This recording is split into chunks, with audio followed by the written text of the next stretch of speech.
This is Pet Life Radio. Let's talk pets.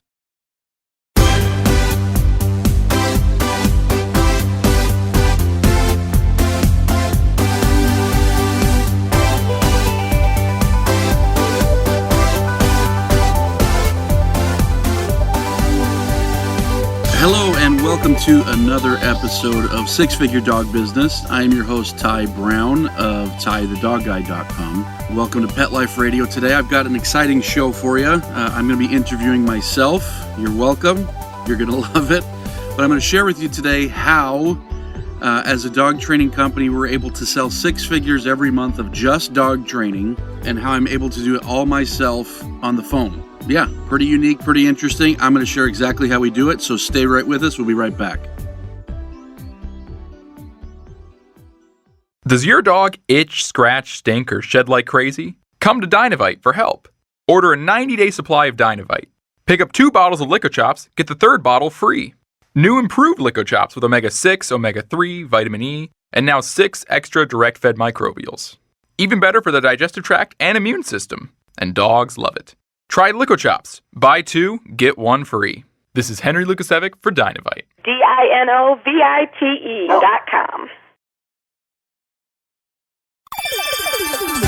Let's Talk Pets on PetLifeRadio.com.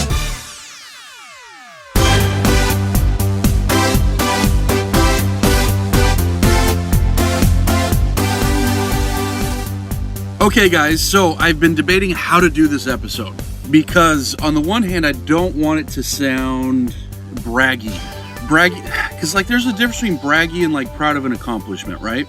Braggy is kind of like this annoying, know-it-all, self-righteous. I feel like I'm describing myself. Just kidding. But, there's that bragginess that nobody likes. Whereas, proud of an accomplishment is something entirely different. So like I said, I want to talk today about how I feel we're doing something pretty unique in the dog training business. And I'm going to share it because, I think the more businesses grow, the more it helps everybody. I really do. It's not like I'm looking for a ton of businesses in my local area to grow, but overall what happens is, as dog training companies do well, the whole culture around dog training shifts. And what I mean by that is we've got TV shows like Cesar Millan and Victoria Stilwell. And you might love them, you might hate them, but what you can't deny is that they've shifted the dog training landscape. Not just them, but them along with other TV shows about dog trainers. They've shifted the landscape because what they've done is culturally, they've made it acceptable and desirable to go after dog training, to get dog training for your dog. And they've made that like a thing. And so now, you've got a dog, you go get a trainer. That's like a thing you do. And it's not like it wasn't a thing before, but before these TV shows, it was less prevalent. And these TV shows kind of push the needle up. So what I'm getting at is the more that our businesses grow and the more that our businesses do well and the more that we highlight good things that are happening, it helps everybody because it continues shifting that culture. The next part of the dog training culture that I think is shifting right now and will continue to shift is the notion around paying big money for dog training. Back when I got started in training, it was the mid-90s, and I worked for a dog trainer, so I didn't see all the business aspect ends. I still remember, we did a lot of group classes and private training. The private training, I want to say the guy I worked for charged $30, $40 per session or something like that, doing a handful of sessions with somebody. And the group sessions, I actually don't remember, $50, $75, something like that. And so, granted now this is over 20 years ago, and so those numbers would be different. But back then, selling big ticket training was done, but very little. Culturally, it wasn't like this acceptable thing. In many places 20 years ago, and still today, but in more places 20 years ago, dogs were still in the backyard. They weren't a part of the family. They lived outside and stuff like that. And so anyways, long explanation for what I'm trying to get at is that culturally it shifts. And so the more that dog training companies are doing well, the more it's going to benefit me. And so that's one reason why I share this stuff. The other reason is I can teach people how to do this and make money. So if you're a dog trainer that wants to make more money, I can help you do that in exchange for money. Head over to TyTheDogGuy.com and go search under resources. Anyways, there's something there for dog trainers. There's a webinar that I've got, and you can learn how you can add $20,000 to your business, and maybe we can even end up working together at some point. But those are the reasons I share it. I think it benefits me. And so, but I also think it benefits dogs. And I also think it's great when people learn stuff, because this is all stuff that I've had to learn, and I'm grateful for people that taught it to me. But what I wanted to share today is how we as a company have evolved to the point where we're doing over $100,000 a month in just training. So like I say, I'm proud of that. I am. There are very few dog training companies that do six figures every month in dog training. It doesn't make us a huge business by any means in the national landscape of businesses. You know, a seven-figure business is not like this huge business. But as far as dog training businesses go, we're few and far between. There's not that many of us that are doing six figures a month. And so I'm proud of that fact that we as a team have been able to do that. And I'm also proud of the fact on how we're doing it. I'm doing all the sales. And so this is where I think that we are maybe even one of a kind. And forgive me if I sound a little bit braggy, but I believe we're one of a kind in that the dog training companies that are doing, that are seven-figure businesses, are going to have anywhere between 4 and 5 and maybe 10 and 12 dog trainers, maybe more. And all of those, or most, if not all of those trainers are going to be involved in the sales process, and they're going to be the ones doing the selling. And so you've got 8 salespeople out there, or whatever it is, 5 salespeople, 6 salespeople, which we've done that before too. But I'm proud of the fact that we are, 6 figures every month. I'm doing all of the sales, and not only am I doing all of the sales, but I'm doing them from the phone. And so we as a family travel a lot. In the past 2 years, we've been to Europe 4 times. We've been to Costa Rica. We've been to Cuba. We've been all over the United States. We've been, we visited the Southeast, and we've been over to the West. And I can do that because anywhere that I've got a phone line, I can do that. Don't go to Cuba if you need a phone line, by the way. I found out, phones don't work there. I've gone all over Latin America. I was in Honduras 2 weeks ago, and no, not 2 weeks, 4 weeks ago. And I was making sales calls, while in Honduras, in one of the poorest places on earth. It was actually quite eye-opening. Here I am, it was right before Christmas, and I remember one evening after working with this organization and really working with some folks in poverty, I sold like $5,000 worth of training that night, and thinking, oh my gosh, that village that I just went to isn't going to make $5,000 this whole year, the whole village. And so, anyways, I'm getting off on a tangent here, but because I'm able to sell from the phone, I can live where I need to live. We can travel. It allows me to do cool things like go to Honduras for a week and help out with an organization, or go to Belgium like we did for a couple weeks as a family, or go to Portugal as a family, or go to a conference in Vegas, or whatever. It allows me to do these types of things because I'm selling from the phone. And not only that, it allows me to provide a great living for our trainers. Almost all of our trainers are doing 6 figures in income every year, or are on a 6-figure pace rather. And they don't have to sell. They don't, they just train, and their lives can be fun. So I'm pretty proud of that because I don't think any other company is doing the kind of volume we are where it's all sold by one guy over the phone. I don't think so. And so I wanted to share with you how we've done that, because you may or may not want to do what I'm doing. You might want to do something completely different. But the reason I'm able to do it, and that we as a team, as a company are able to do this, is because of setting up a system that allows you to scale up a business as much as your local area will allow. We're not even at where we could be. I think we could add another $500,000, maybe another $1 million in training if I had the trainers for it. And so we're trying to figure out how to get more trainers and stuff like that. But anyways, there's a process to this, and I want to share this process. And because like I say, whether or not you ever want to do anything even close to what I'm doing or something entirely different, the process that I use can help you do exactly what I've done, or the process that I use can help you do it your way. Because it's the process, and if you build that process, you can build on top of that process however you want it to look. So, I wrote down notes. I wrote down 6 things. Now, 6 things that are going to help us get to this type of business. Six figures a month in sales, all over the phone by one guy. So, 6 things. Number 1, it starts with your offer. I can't emphasize this enough, and this is where I think a lot of dog trainers are going wrong, is they don't have a great offer. And you might say, okay, what is a great offer? A great offer is a lot of things, but more than anything, it's clear and specific, and it's compelling. And so when I say an offer is essentially, an offer is the answer to the question, what do you do? And if you say, if I was to ask you, what do you do for a living? And your response was, I train dogs, that's not a very good offer. And it's not a very good offer because there's thousands of people that train dogs. So why should they use you? So really, what is your offer? What's different and what's unique about you? And how clear and how specific are you? We help people get complete transformation of their dogs in 60 days or less, including helping them overcome aggression problems, anxiety problems, manners problems, obedience problems, and more. And so now there's more to it than that, but I'm just giving you a brief glimpse into what our offer is. It's specific in that it's 60 days or less. It's specific in exactly what we're helping them accomplish. It's specific in we help dog owners.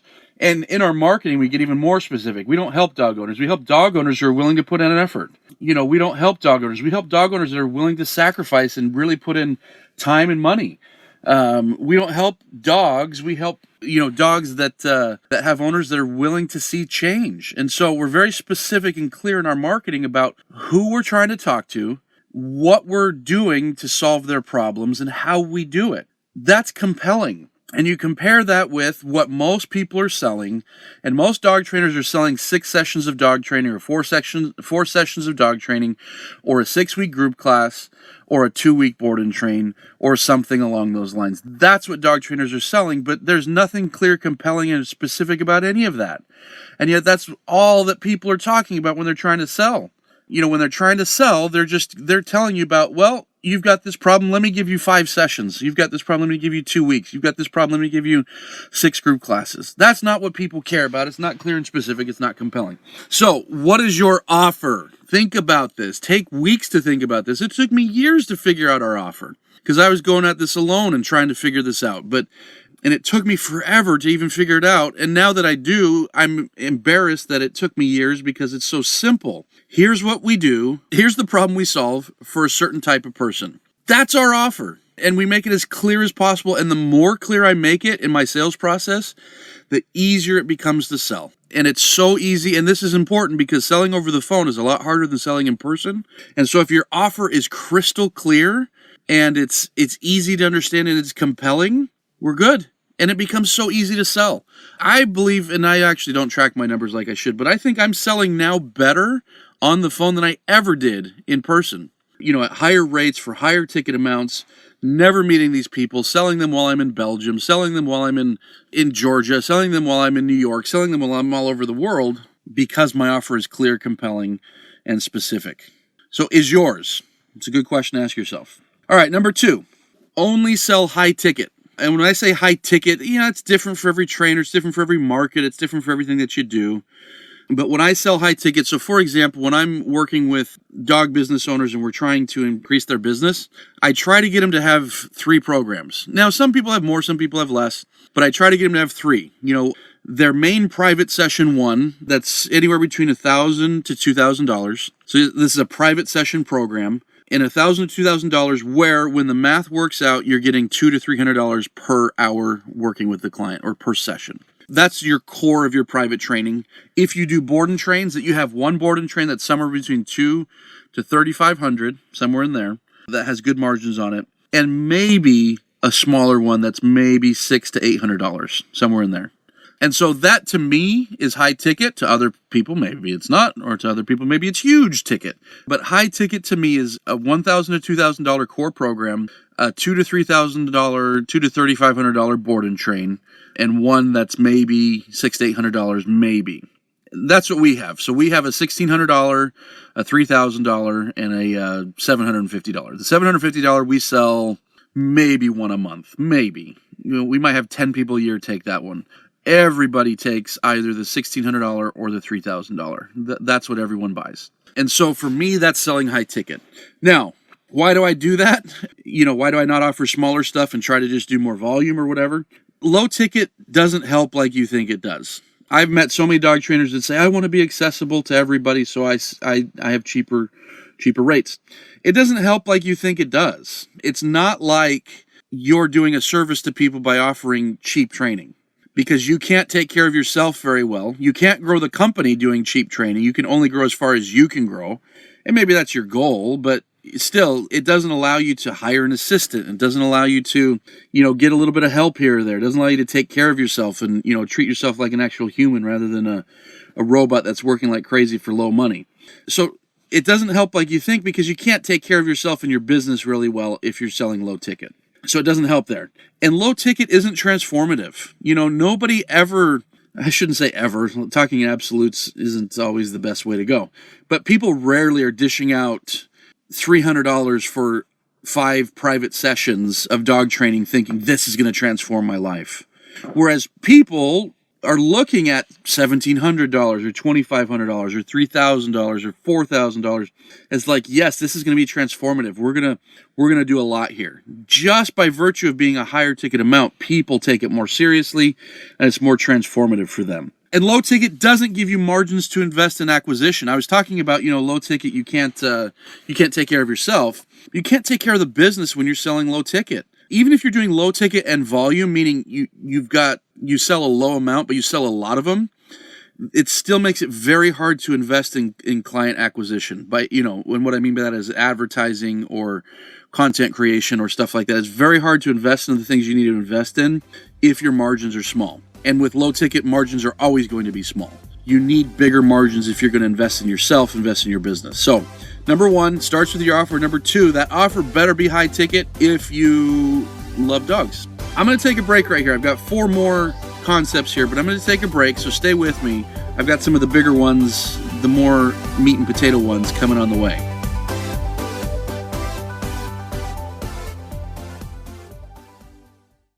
DGP is an all-natural formula proven to help aging pets with joint and mobility problems. It goes to work quickly, providing vital nutrients to the joints while reversing the effects of age. Some people see results in as little as 7 days. Don't let your dog struggle another day. Call 800-521-0543 or visit dgpforpets.com and enter the code DOGGY, that's DOGGY, for 25% off your first order and free shipping.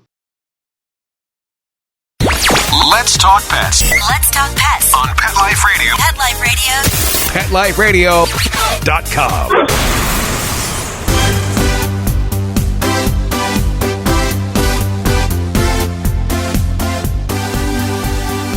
All right, we're back, and we're talking about how my team and I have been able to get to a company that's now doing 6 figures a month in dog training, where I do all the sales from the phone wherever I happen to be.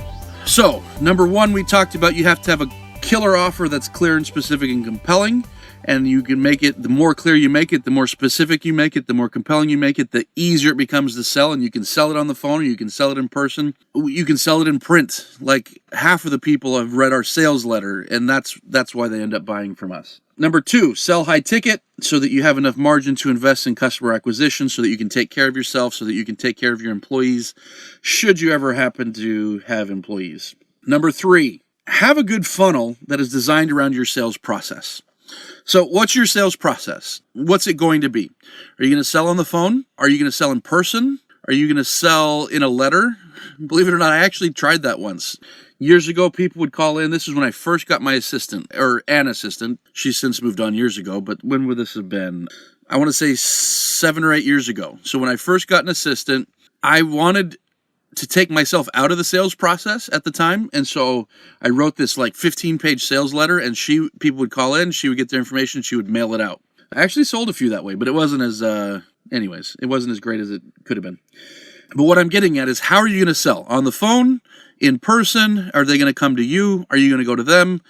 The answer to that question is how you should design your sales funnel. And when I say a funnel, what I mean is people are going to enter your universe, meaning they're going to get a flyer, they're going to get a referral, they're going to come to your website, they're going to come to your landing page from some advertising that you're doing, whatever it is, they're going to enter your universe. So what do we do to funnel? Because 1,000 people are going to enter your universe, and only X amount of those 1,000 people are going to be clients. And it's not going to be 1,000 or even close. If 1,000 people come to your website, you're lucky to get a few of those to be clients. And so anyways, That's what a funnel is. 1,000 people enter your universe. They now know about you. What's the next step? We have them take that step. And then what's the next step? We have them take that step. And what's the next step? We have them take that step. Until finally, a certain degree of those people are now customers, clients. And so a funnel is a process that people go through that ideally a lot of it's automated so that it doesn't take you much time, but it's done in a way that's informative to the max, that informs people exactly what it is you do, again, your offer, exactly what it is you do, the problem you solve, and why you are uniquely qualified to solve that problem. So let me give you some examples. Because I sell on the phone, what I do, I want something to happen before I talk to people on the phone. And this is why I don't put stickers on my car, and why I don't do flyers and stuff like that, is because by the time I get on the phone with somebody, I would rather they know a lot about us. In fact, our phone script is if people call us and they don't know much about us, we get their information, we email them stuff before we ever spend any time with them on the phone. And this is us. I know a lot of other companies do really good by getting people on the phone, and doing something from there, but I don't want to talk to anybody unless they know something about me and my company and why we're different, why we're unique. And so that's me. So our funnel is people come to our website, they come to the page, I call it a money page, where we talk about this Transform Your Dog in 60 Days program, and here it's amazing, and so you want it. And then from there, they enter their information so that they can get the programs and pricing. So I tell them the pricing, but it's behind an opt-in, meaning they put in their name, phone number, email, and then they get the pricing. Now they're in my funnel. So now they're on a sales page that outlines what's different. Here's the programs, and here's the pricing, and here's how we're great, blah, blah, blah. And now they can sign up to do a phone call with me. And so by the time they hop on the phone with me, ideally they know a lot about my company. Now, oftentimes they don't. Not everyone reads very well or goes through the materials, but I've taken them through this process where I've shown them all these things that are unique, shown them how we specifically solve problems uniquely in a way that our offer is better than everybody else's, and then we hop on the phone and, I close a good amount of those people. Now that's a funnel. The working parts are the moving parts, you got this website, and you've got a page on that website, and that page takes them to a sales page, and that sales page takes them to a calendar page, and the calendar page puts them on my calendar, and all of this is done automated behind the scenes. Now, a lot of people enter their information and don't sign up for the calendar. So part of our funnel is we're trying to get more of those people, so we text those people, and we say, hey, you forgot to sign up on the calendar. Here's that calendar link. And then we text them again, and then we email them, and then we email them again forever and ever and ever and ever, trying to get them to take a spot on our calendar so that we can talk to them and that we can see if we're a good match or not a good match, because that's important too. So that's our funnel. There's lots of moving parts. A good portion of it is automated. Some of it is manual, because we will reach out with a phone call, or the office will reach out with a phone call and try to answer questions, and with a text as well. So if it's a weekend, if somebody opts in for information and it's a weekend, there has been 10 or 12 touch points with my company a week in. And you might say, that's a lot, you're going to bug them. No, because it's been 10 or 12 touch points. Maybe they've actually cognizantly recognized 3 of them. There's so much information out there that, and so much stuff out there vying for attention, that my 12 touch points, even if they've seen all of them, they only realize that they've seen a couple of them because they're busy with so much other stuff. And then, like I say, we keep emailing forever and ever and ever and ever and ever until they opt out of our list or whatever. So that's our funnel. It's complex in the sense that I'm really trying to pick up every single person as much as we possibly can to try to get them on the phone. And I do that because we've got 7 trainers. And so we've got a lot of available inventory of what we sell. We've got a lot of available time of our trainers.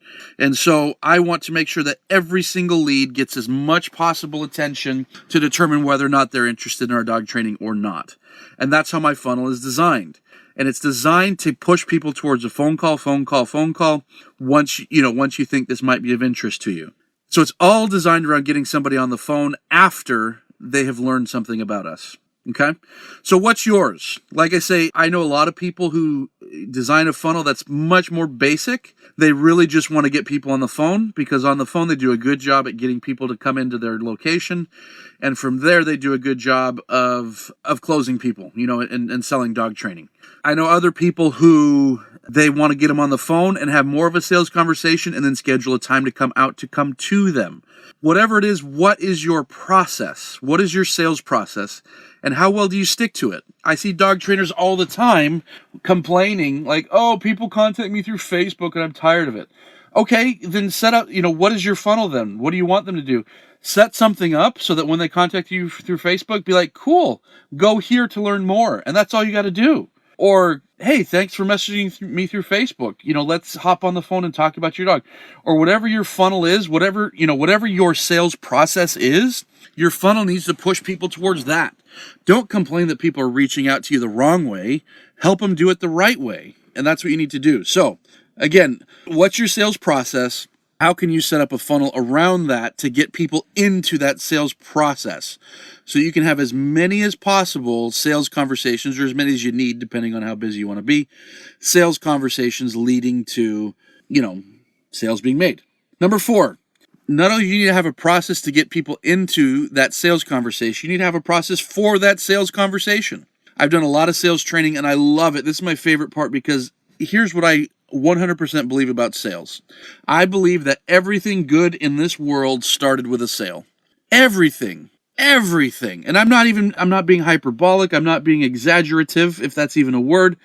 Everything started with a sale. Think about your marriage. It started with a sale. Your husband, if if you have a husband, or your wife, if you have a wife, let's say they were the ones that initiated contact. They had to sell you, or you had to sell somebody on saying hi, on spending some time together, on going on a date, on doing this or that or the other. So something huge in your life started with a sale and probably had dozens and dozens and dozens of sales in between that initial sale and the final sale, which is marriage.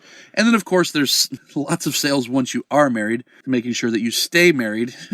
But we're in this constant state of selling our benefit to our spouse. If you had a great pizza, there was a sales process that got it to you. That somehow that pizza place entered your realm of consciousness and you went out and got it. If somebody has great dog training, there was a sales process. If somebody lost weight, there was a sales process. If somebody wrote a book, there was a sales process for everything. Somebody needed to be persuaded to do a good thing for themselves. And that's what sales is. Sales is not talking people into stuff.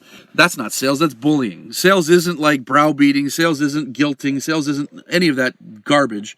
Sales is a good salesperson recognizes the need that somebody has and is able to solve problems for that individual. If you can't solve problems, and this happens to me all the time, probably 2 or 3 times a week, my language on the phone with somebody is like, it looks like we're probably not the right company for you. And they're not the right company because maybe they're not willing to use an e-collar where we need to use an e-collar. Or maybe, they're too far away from us. Or maybe the price is too high for them, based on where they are in their life and their income. And all of these things are fine. There's nothing wrong with that. But they're not right for us. And so the sales process is just as much about determining if somebody's wrong for you than it is determining if somebody's right for you. And every beautiful thing in this world has sales involved with it. So live it, love it.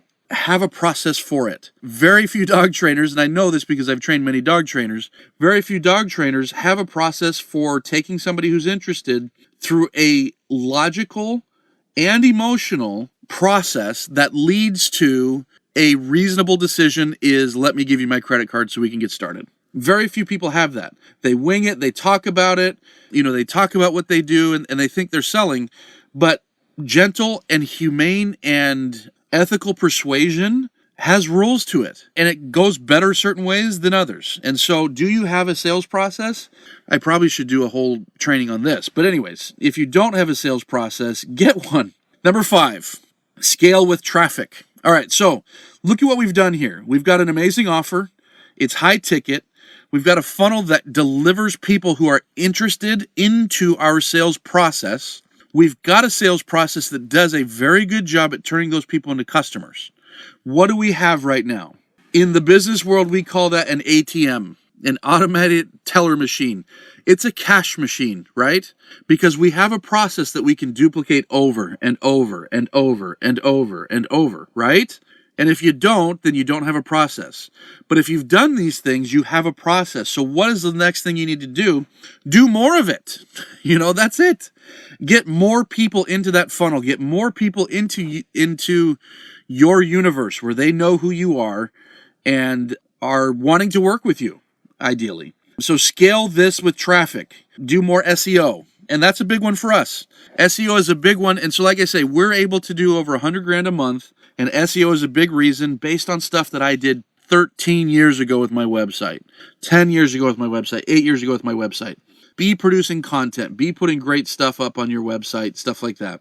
Referral stuff. Now, one reason we're able to do this now, whereas even if I had all my ducks in a row, I don't think we would have been there 5 years ago, is we've been in business now for 12, 13 years. We have trained thousands of dogs.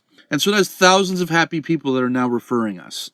Not everybody's happy, unfortunately, but most of our clients are. And so we get so many referrals now. So not every person that I'm talking to right now on this podcast can do that. Not everyone can just, is getting tons of referrals. And not everyone can, it's not like you can do SEO tomorrow and get clients. And so paid traffic. Have you mastered paid traffic? It took me a decade in my business to where I actually even thought about it. Because my first decade, we got the business up to about $500,000 before I ever spent $1 on ads. We were able to do it all organically. But because I got in SEO when nobody else was doing it, and I've been making people happy for a long, long time. So we've always had SEO and referrals going for us, and we didn't need paid traffic. But as we wanted to grow, or if I was in the position of many people now who are just starting or within the last few years have just started, paid traffic is here to stay, and this is how you are going to grow your business. SEO is a different beast these days. You can't rely on it the same way that I did for years. And so, have you learned how to do paid traffic? So, paid traffic for us is great. And so some people might be like skeptics and saying, you did $130,000 last month. Well, how much did you spend in ads? Ha ha ha. We're actually to the point now where we're spending about $1,000 to $1,500 a month. That's it to get this level of revenue. That's it. Just 2 years ago, I was spending $5,000 to $6,000 a month, and we were doing maybe $80,000 a month in revenue. Depending. Sometimes we're more, sometimes we're less, but we're $4,000 to $6,000 a month in spend. So how have I been able to come down in ad spend while also going up in revenue? Because I've gotten a lot better at using ads to put people into my funnel. That's the simple answer. Now, we can help you with that. Like, I've got people, like, if you want us to run your traffic, we can do that for you. But how good are you at paid traffic? Like I say, with $1,000 to $1,500, we're getting huge returns. Because for us, $1,000 to $1,500 means, well, let's say $1,500, that probably means 150 leads, which probably means, about 20 clients. So that paid traffic, our clients are worth just over $2,000 a piece. So that paid traffic is worth about $50,000 a month to us, roughly, give or take. Would you spend $1,500 to make $50,000? I don't know anybody who wouldn't. Learn paid traffic, and if not, get somebody to do it for you. Now, number 6, before I finish here, is fulfill. Do your absolute best at fulfilling every promise you make. Whether you're training or your trainers are training, do your absolute best to make these people happy, ecstatic, great results, all that good stuff, because none of this works if you're just selling a crap product. If your training is no good and your follow-up is no good and you're not a good, anyways, none of it works that way. So anyways, those are the 6 steps. I've gone longer than I normally do. Hopefully this is okay. But number 1, have a great offer. Number 2, sell high ticket. Number 3, have a funnel that's designed around your sales process. Number 4, have a sales process for closing your sale. Number 5, once you've got all that, scale it up with more traffic. Number 6, fulfill, make people happy, serve them, love your customers, love your clients, and then rinse and repeat over and over and over, getting bigger and bigger and bigger, or not, staying where you want to be and designing a business around you. That, to me, has been the biggest thing, folks. I now, for the first time, I have a business that I feel really works around me, and it's not perfect. There's still things I'm always trying to fix, and I still have bad days or whatever, but I'm so much happier with my business now because I figured this stuff out.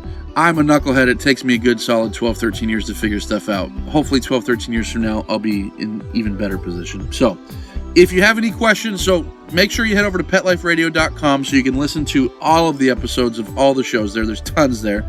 Listen to all of mine, Six Figure Dog Business. If you need my help with something and you're willing to pay for it, I had to put that in there. Get over to us at tietheDogGuide.com. We'd love to be of service. Thanks for listening. Talk to you soon. Let's Talk Pets, every week on demand, only on PetLifeRadio.com.